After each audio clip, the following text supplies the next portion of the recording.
my name is Erin Hengel, and I'm from the University of Liverpool, and I'm here to present a paper I have on the representation and the reasons behind the underrepresentation of women in economics. So, women are, to put it politely, underrepresented in economics. So according to the latest data from CSWIP, the Committee on the Status of Women in the Economics Profession, women make up about a third or a little under a third of PhD students and assistant professors, and about a quarter of associate professors. The percentage of full professors is somewhat lower at 15%. Now these figures get a lot of attention because they are low, but they are still not nearly as low as some other figures that I feel don't get quite as much attention. That is that women are really underrepresented at top economics journals. So this is not something that's just a new phenomenon or an old phenomenon either. So it's not some sort of a byproduct of an earlier era. This is something that persists to this day. In 2015, the average ratio of female authors per paper in a top economics journal was just 15%. Only about 8% of those were majority female authored, and an even smaller share, 4%, were written entirely by women. One of the very top economics journals, did not actually publish a single exclusively female author paper in 2015 or 2016 or even 2017. And it's not just this particular journal, which is the Quarterly Journal of Economics. In several recent years, other journals, top economics journals, haven't either, including Econometrica and the Journal of Political Economy. Now this figure here kind of provides a kind of a graphical illustration of this.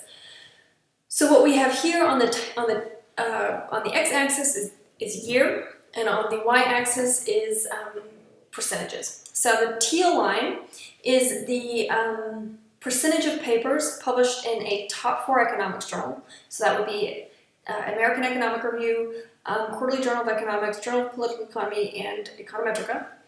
And we see that that has been steadily increasing since the late 1980s. So it's about a quarter, it's about 25% of papers in 2015 had at least one female author. But a lot of that is driven, in fact, by a large number, an increasing share of women on papers with a majority of male authors. So it's like senior men co-authoring with junior women, or 2 men co-authoring with 1 woman. When we look at the percentage of female authors per paper, it's a much more, not nearly as steep an incline. That's the yellow figure, the yellow line here. We basically see since the late 1980s, it has increased, but not substantially. It's about 15% in 2015. When we go to look at kind of the share of papers that one might argue represent, say, a female point of view, in that they are either exclusively or majority female authored, or even senior female authored, we see almost no growth, in fact, since the early 1990s. And those are the 3 lines that we see at the bottom of this graph. So we have the blue line are papers that are majority female authored. As a percentage of all papers, we see no growth. The pink line are exclusively female authored papers. And then the dotted line are papers which are exclusively female authored as a percentage of total exclusively single-sex papers, and we see again there is no real increase here. And I find this worrying because kind of what it implies is that the papers that shape our profession are almost entirely developed by men. So women are not creating the ideas that we end up publishing in our top economics journals. So women are not being poised to be able to get the recognition for their careers, also the recognition for their ideas. They're not poised, for example, for getting big awards because they aren't being published, or at least these figures suggest they aren't. So what I wanted to do with this paper was kind of figure out why. Why is it that women are so underrepresented in these top economics journals? And the specific question that I ask is conditional equality. Are women held to higher writing standards of peer review? So the basic idea of what I want to look at is, are women held to higher standards of peer review? And what I specifically am going to look at is whether women are held to higher writing standards of peer review. Now, there are several reasons why I look at the writing clarity Number one, it's something that is valued by journals. So particularly in economics, it is stated over and over through one's PhD program and onwards that writing clearly and to the point is valued by journals. They even state it many times in their submission guidelines. And there have been, in fact, other studies that have suggested that the adequacy of the language is kind of one of the tasks that editors make of referees in other fields beyond economics. In fact, beyond economics.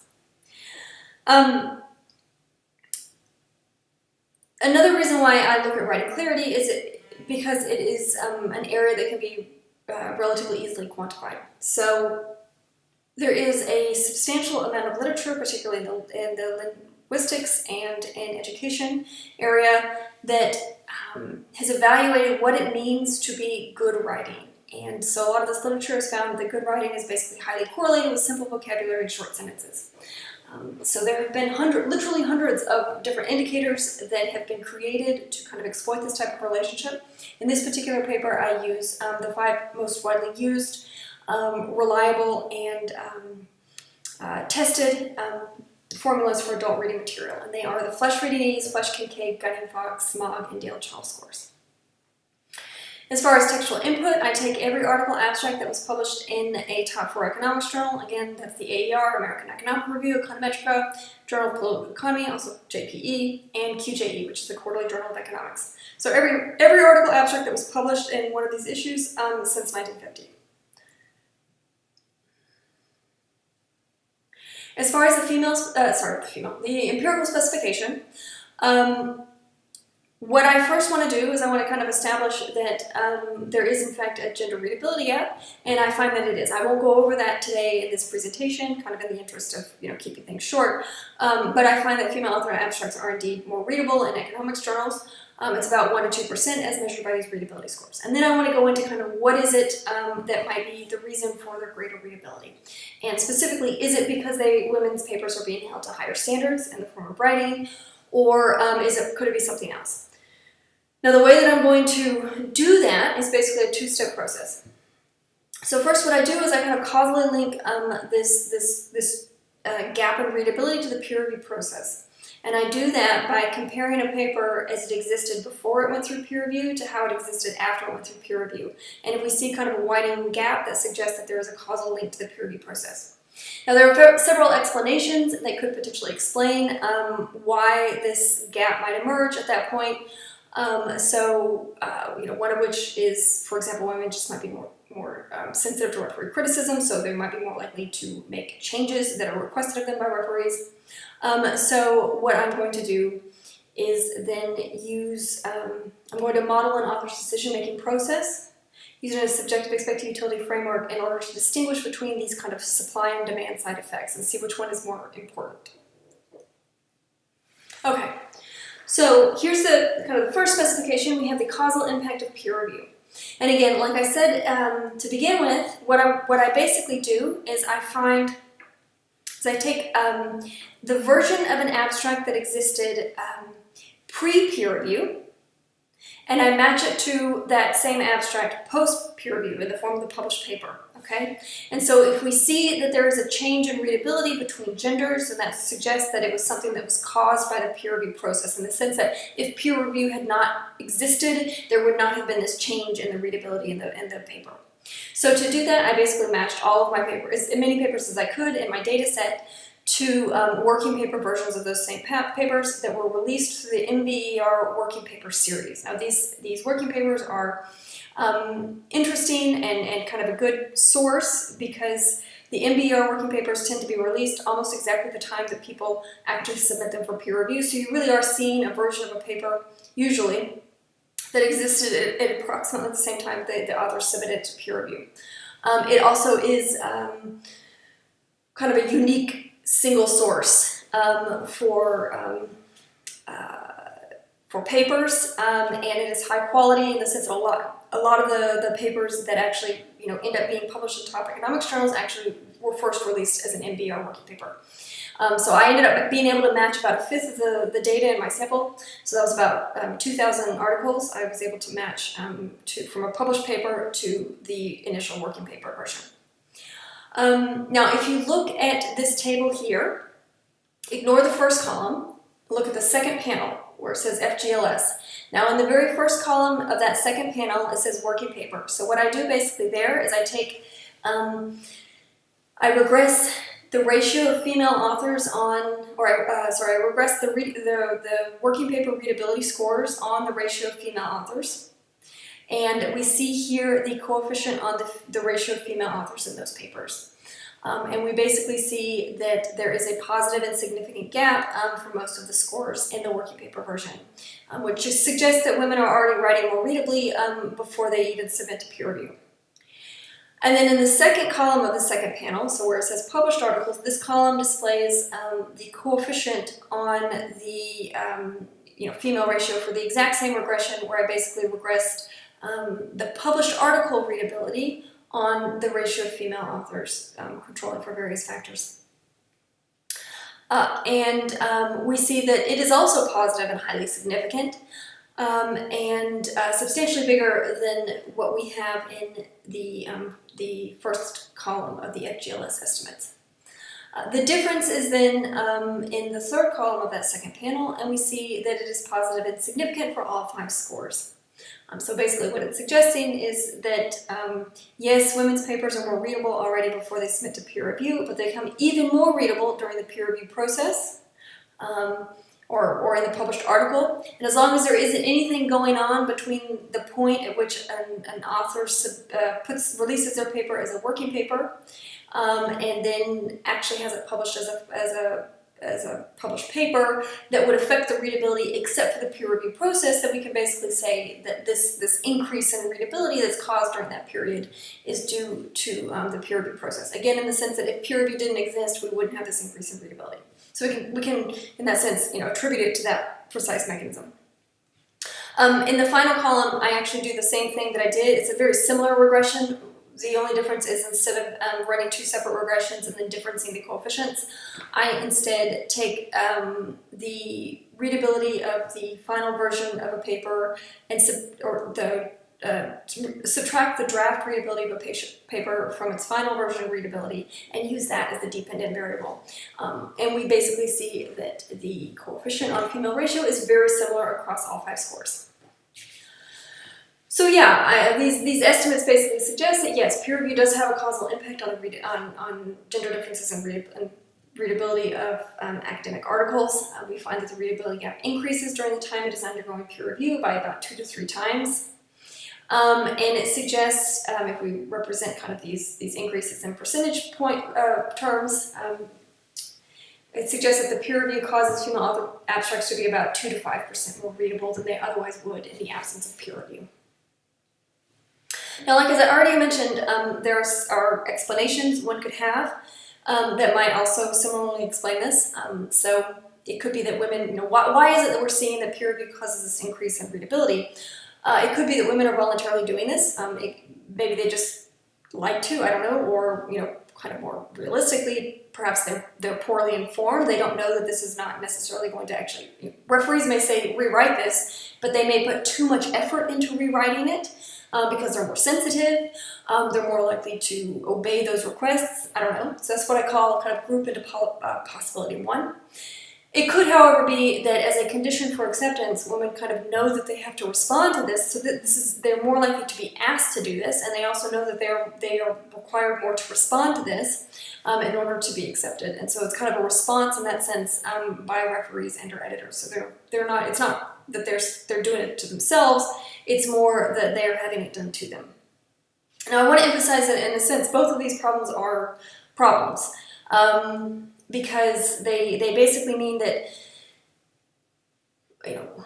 women are spending too much time rewriting old papers, not enough time writing new papers relative to men. Or perhaps the better way to put that is that men are spending too little time rewriting old papers and too much time writing new papers relative to women. So they're both issues, okay? In the sense that that men and women are attacking this in different ways and in ways that can have issues for like the probability that women will be able to, the number of papers they're able to publish, the probability they're able to obtain tenure, etc. But it is actually still important, if at all possible, to try to figure out whether possibility 1 or possibility 2 is actually driving the main effect. So in order to do this, I model an author's decision-making process using a subjective expected utility framework.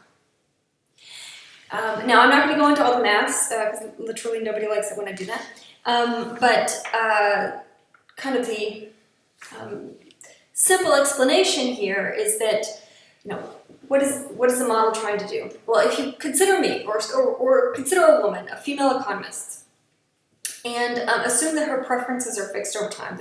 In a sense, her preference for writing well is fixed over time. Then she is going to improve her readability today relative to yesterday. Or so she's going to improve the readability of today's paper relative to yesterday's paper, only if she believes that doing so is going to actually improve the probability that her paper will be accepted. Now, initially, oversensitivity and poor information can lead to her to make initially suboptimal readability choices, and to the extent that, like, if she knew better, she wouldn't have made those same choices.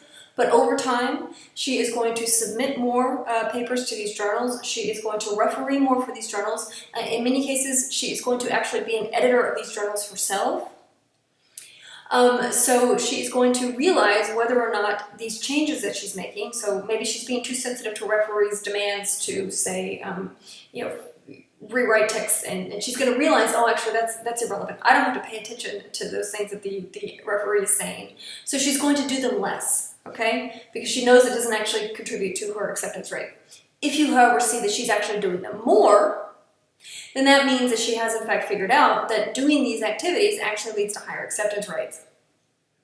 So if you basically take a female author who over time has improved her readability, which indicates that she has figured out that this higher, more readable text leads to higher acceptance rates, and then you compare her as an experienced woman to an equivalent experienced man, then the difference in their readability could be due to two factors. Either it's because she enjoys a higher acceptance rate, because again, they're equivalent in this sense on every aspect except for readability. So in a sense, her paper is better because it's the same as his, but actually still more readable. Okay, so it should be accepted at a higher rate.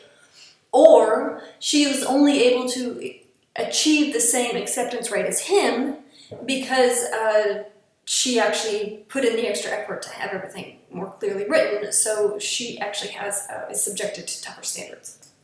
So that's basically the idea behind this theory, and what it comes up with is three conditions that we can use to distinguish between this possibility 1 or possibility 2. So 3 conditions we can use to distinguish whether this more readable text during peer review is caused by women just being more sensitive, so kind of demand, the supply side effects, or women actually having to do this in order to get their papers accepted. So that would be the second possibility. And those 3 conditions are that 1, experienced women must write better than equivalent men, women must improve their writing over time, and female author papers are accepted no more often than equivalent male author papers. Now, this is just kind of a rough data overview. So what I've done here is I've just taken aggregate data on readability, and I've taken, for each author, we plot on the x-axis the number of, whether that is an author's first top 4 publication, second top 4 publication, third top 4 publication, etc. And then on the x-axis, we have the flush reading needs score. And we see basically that these are just averages for everybody in the sample, but we see that men, they don't actually increase their readability at all over their lifetime. So their readability of their first top 5 paper was basically just the same as the readability of their final top 5 paper.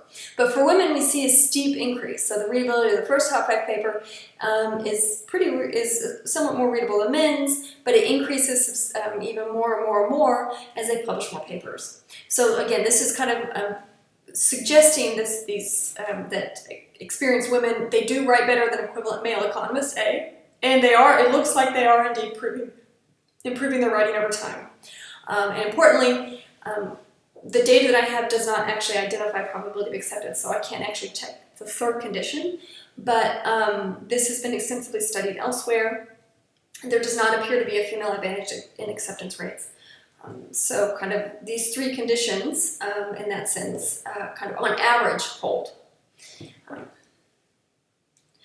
Now you could do this idea, I did this idea for readability, but this kind of same idea holds obviously for any kind of quantifiable measure of research output. So you can see the same trend in citation counts.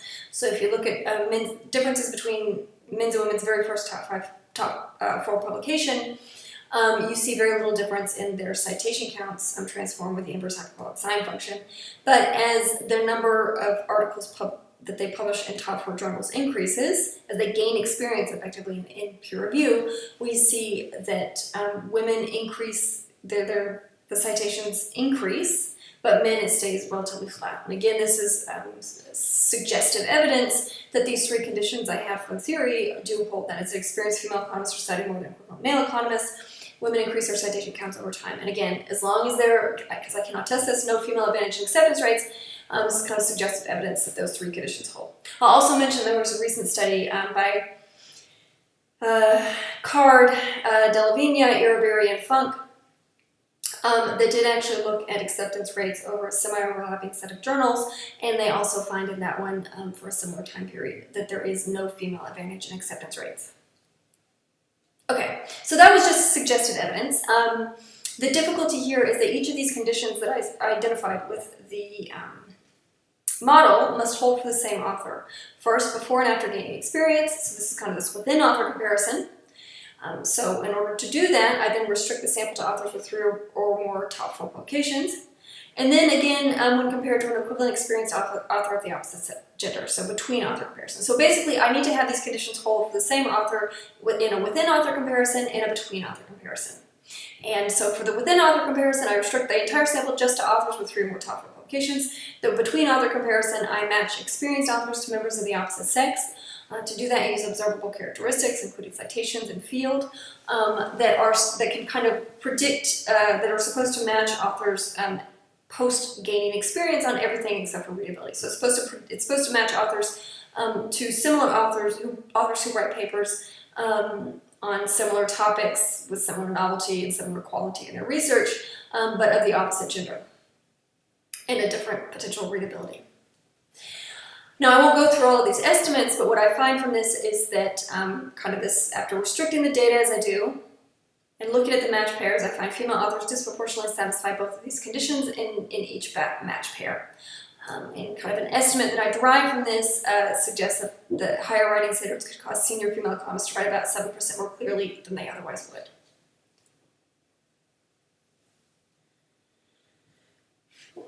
So I just want to caution. So this is it's a causal statement derived from the model. And again, what I've done is I've said I've matched women with equivalent men, and I have looked at between and within author comparisons.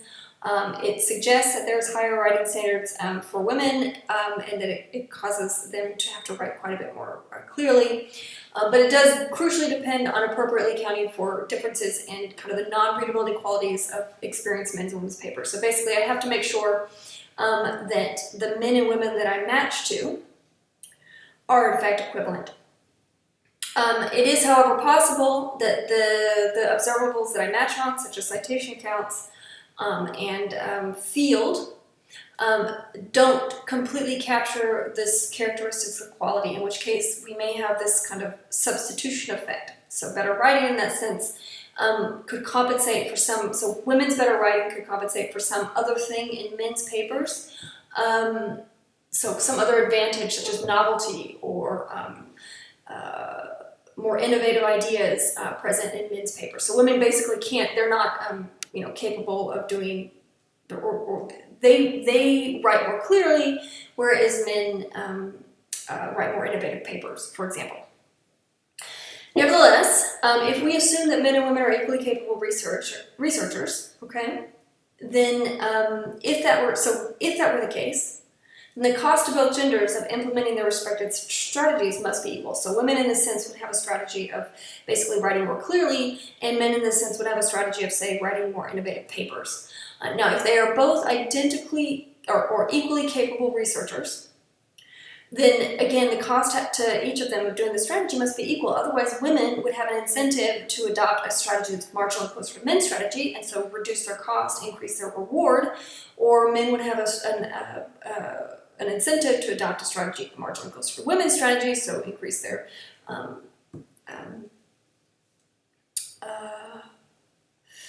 their readability at the sake of, say, innovativeness, I don't know, to get a higher reward and lower cost. So they will do that until they're basically equal.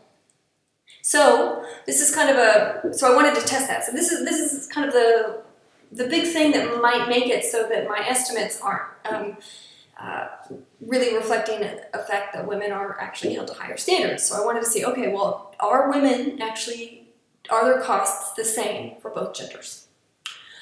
So in order to test this, this is kind of a rough test, I needed a measure of cost.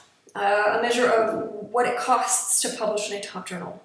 So to do that, I went back to two top journals, one Econometrica and the other one, the Review of Economic Studies. And I got from them the data that they have on the time a paper spent under review.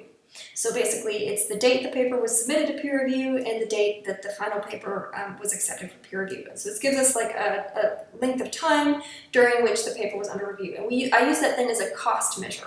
So it's a cost of how long the paper went under review. It's a cost to the researcher in the sense that it's how long they had to put up with the review process. Okay, now.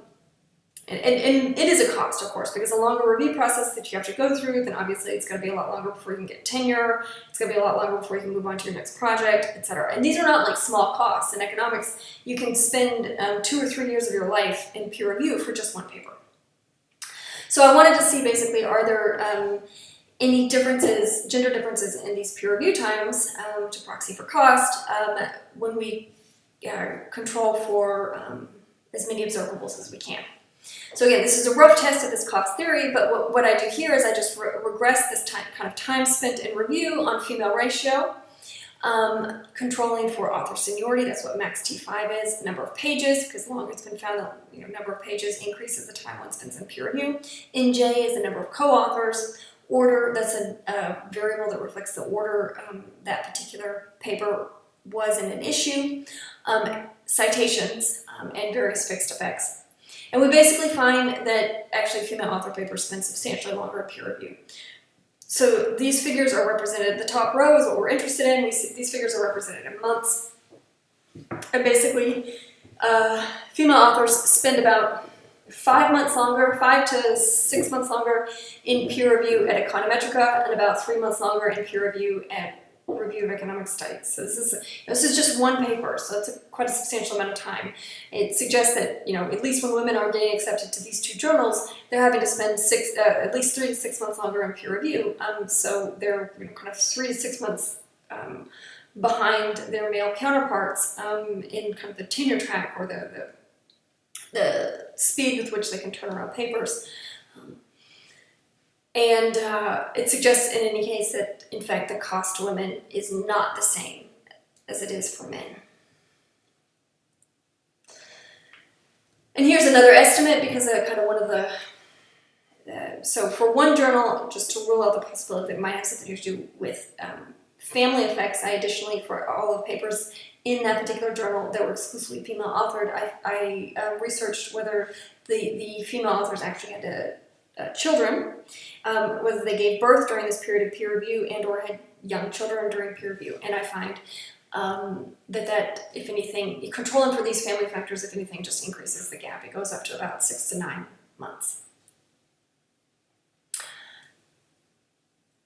Okay, well, just to kind of leave you with a final thing, I just want to show you one of the things that I find this idea that we also have to be cognizant of the fact that higher standards obviously are also going to change people's behavior. So I kind of want to I wanted to look at it and see, okay, do we see any kind of differential effect over time about how men and women, change their readability over time? Do we see evidence that women are in fact responding to this higher standards that they face. And if we do see this evidence, how is it? Are they doing it by like spending a lot more time in peer review, or maybe they're just taking advantage of what they learn about what referees want in terms of their readability, and then doing it more upfront. So this is kind of where I look at that.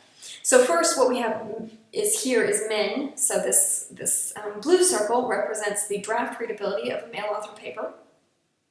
And then this dark blue triangle or diamond represents the readability of a male author paper in the final version. So we see basically between the draft and the final version for a man's very first top 4 publication, there isn't much of a change. It's basically, in fact, it actually declines slightly in readability during that period.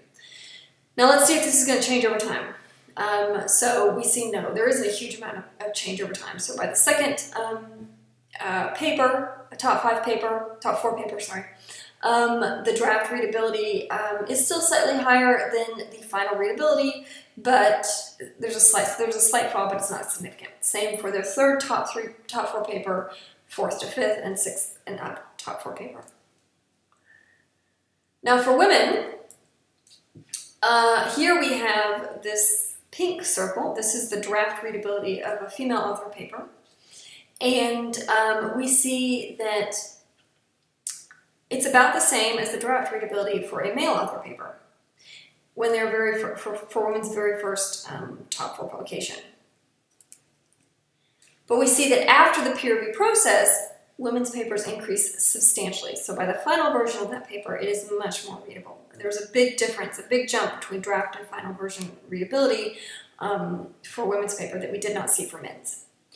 Well, you might think, okay, well, the rational woman would think, it looks like she probably would have been surprised by this. So she goes in, she submits her paper for peer review, she has to go through this arduous revise and resubmit process. She's surprised by how much her referees care about the readability of her paper. So she thinks, okay, well, this is something that's important to them, so I'm going to go ahead and do this up front. So when I draft my next paper, I'm going to make sure it's already more readable when I submit it.